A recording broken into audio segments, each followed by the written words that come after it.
gents, as another little bonus video to our trip to Claas UK HQ at Saxon, where we've already, in another little episode, we've had a good look round the facilities, which have seriously developed over the last few years into something, yeah, pretty impressive, it's fair to say. We've also done a little piece on the test track, which is in the background here. We had a little ride and drive around here. But then there's another little bonus video, because we can, and it's here. We're going to have a look at the latest Torion 1611P loading shovel from Claas. So to talk us through it, and hang on for dear life, we've got Mr. Michael Ives, product manager at Claas UK. So Michael, last time we were here, you gave us a little bit of a walk round of what was the 1511P. 1511P, the one we sprayed black, yes. That's the special one. edition, so this is the next generation. Right. So yeah, even more power. She's a bit longer, a bit heavier, hence the name 15's gone to 1611P. Right. But she's 252 horse now. Right. Yeah. And what was the previous one, that one? 228. 228, right. Yeah. So this is the most powerful Torion in the UK. So you got some more GGs. Yeah. You put a little bit of beef back on, because with the 1511, the key thing with that is you took a lot of beef off, didn't you? Correct. To So, up that power to weight ratio. So from a 1511 to a 1511P, we put it on a diet and gave it a few more GGs. Yeah. So she was the silage clamp machine, and essentially we've done the same again. We've still got 1611, which is the loading machine. Yeah. And the P is 1611 Power, to give it its full name. Right. Is this new silage clamp machine. So yeah. Right. So yeah, bit more power, bit longer, bit heavier. So we've still got the same power to weight ratio, or very similar. Yeah. But as you can see on the front, this year I'll be running a 16-foot fork. So You put a great big fork on this, haven't you? yeah. We're going to take it in one big hit. So I'm just pulling a little bit down, so we've got something to play with. I'm just getting used to it, because I've literally just jumped on it. So, would you say that the sort of developments you've done on the Torion in the last few years are geared around trying to make it a good clamp machine, basically? Exactly that. So yeah, so as these are made in conjunction with Litres, as your viewers are probably well aware, and they started off with a 4-cylinder, 167 horse engine. Which was great for just for flat, nice, level materials handling. Yeah, gentle on the clamp.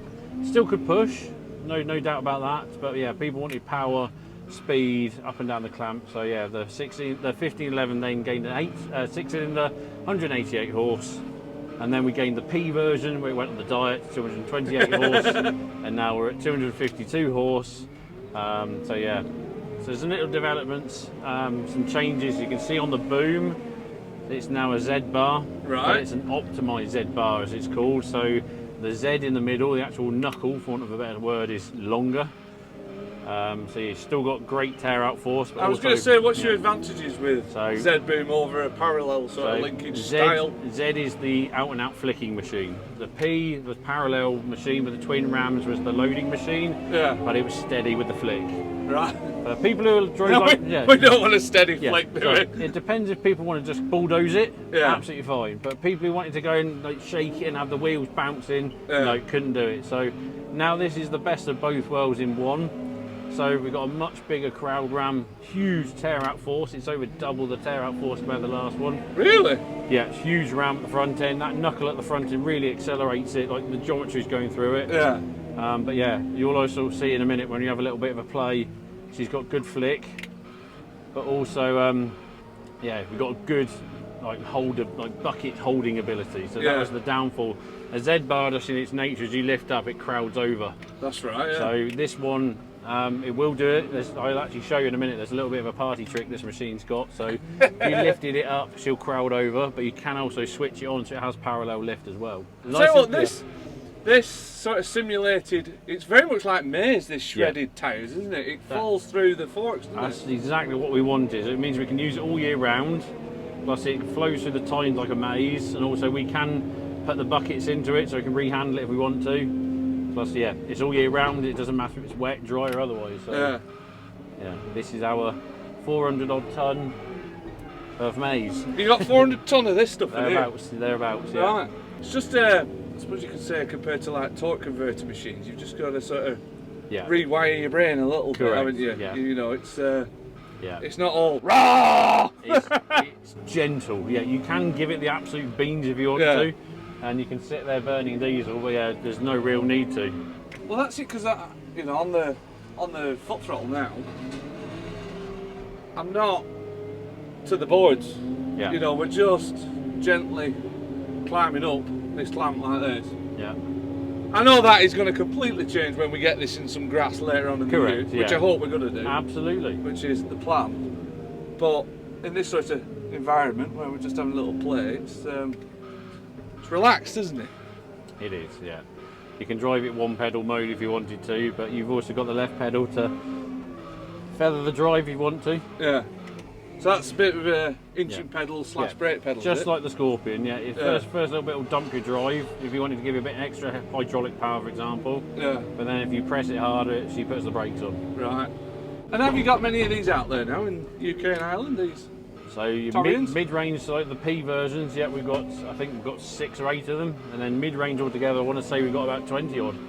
So, right. Yeah. We've actually seen a massive shift from the big machines to the smaller ones. Yeah. Okay, yes, you could arguably say that we didn't have the power in the mid-range ones at the time, but people don't need the big 18, 20-ton machines. So, yeah, we do still offer it. We've got the 1913 and the 2014. As he goes flicking on the rubber over the back. Just making a little stack.